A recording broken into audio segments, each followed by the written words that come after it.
A iya cewa lallai dambarwa ce ta kunno kai ga tsakanin wanda ake ganin babban jigo ne a jam'iyyar PDP a Najeriya Alhaji Sule Lamido da kuma ita kanta jam'iyyar wadda dama bata warke daga famun da ta yi ba na rikicin cikin gida da ya dabaibaye ta, wanda har ta kai ga wasu jigajiganta sun sauya sheka daga jam'iyyar PDP din zuwa jam'iyyar APC mai mulkin Najeriya. Ku zo mu kalli batun da ya dabaibaye jam'iyyar PDP wanda ake cewa wani sabon rikici ne na cikin gida bayan wanda take fama da shi, wanda har ake ganin yasa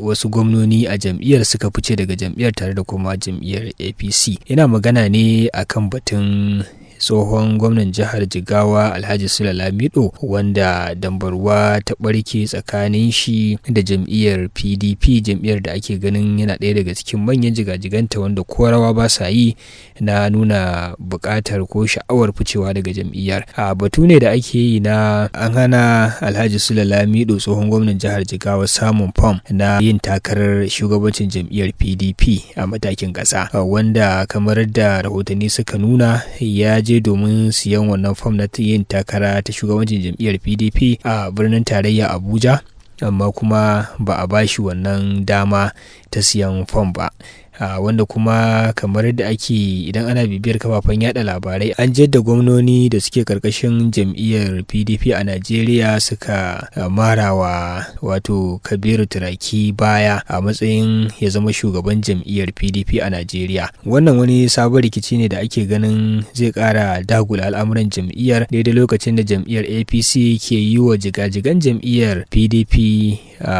daukar ɗaiɗai, ma'ana tana janye manyan jigajigai na jam'iyyar PDP da wasu jam'iyyu zuwa jam'iyyar APC a shirye-shiryen da take yi na ci gaba da rike kambunta na jam'iyyar da ke mulkin Najeriya a babban zaɓe mai zuwa na 2027. Idan muka koma baya kaɗan, Alhaji Sule Lamido ya yi gwamnan jihar Jigawa har sau biyu, wanda ya fara daga shekara ta 2007 kuma ya kammala a shekara ta 2015. Ya yi tainuwa biyu kenan yana mulkin jihar Jigawa, sannan kuma kafin nan ya yi ministan kula da al'amuran kasashen waje na Najeriya a shekara ta 1999 lokacin zamanin mulkin tsohon shugaban kasa Olusegun Obasanjo. Iya cewa Sule Lamido ɗaya ne daga cikin manyan jigajigai na jam'iyyar PDP kamar yadda muka faɗa a baya, wanda ake ganin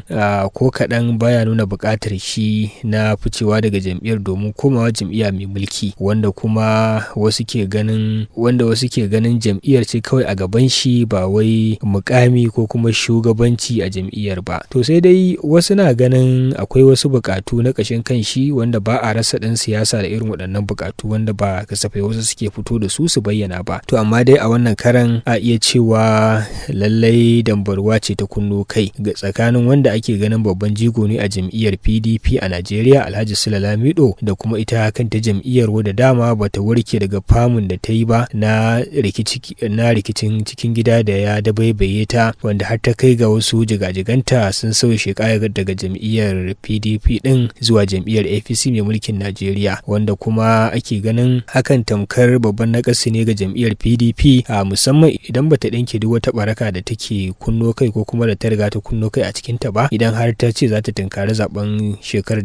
2027 a irin wannan yanayi. Kamar yadda muka faɗa, idan aka kalli jam'iyyar APC a yanzu a iya cewa ta mamaye komai. Na farko ita take mulkin Najeriya, sannan kuma ita take da rinjaye na gwamnonin da suke a Najeriya, sannan kuma ga sanatoci da 'yan majalisu wanda tuni sun sauya sheka daga jihohi irin Kano, Kaduna da sauransu, wanda tuni sun koma jam'iyyar APC mai mulkin Najeriya, wanda kuma ake ganin hakan babbar barazana ce ga sauran jam'iyyu, musamman ma ita babbar jam'iyyar hamayya ta PDP, wanda ake ganin ita ce dama za ta iya ɗagawa APC yatsa a Najeriya. Sai kuma batun jam'iyyar haɗaka ta ADC, wadda ake ganin ita ma a farko ta taso da zafinta, amma kuma ba a san me ya faru ba, sai aka ji ta shiru, babu wani katabus ko kuma motsi da za a iya cewa tana yi, musamman nuna jigajiganta da kuma irin capacity da suke da shi a sha'ani irin na siyasa. Alhaji Sule Lamido dai in muka koma kan batun shi ya yi barazana ta cewar zai garzaya kotu idan har aka hana shi ya siya fom na yin takarar shugabancin jam'iyyar PDP a Najeriya. To kila jam'iyyar ko za ta yi kokari ta ga cewar wannan dambarwa ba ta yi karfi ba,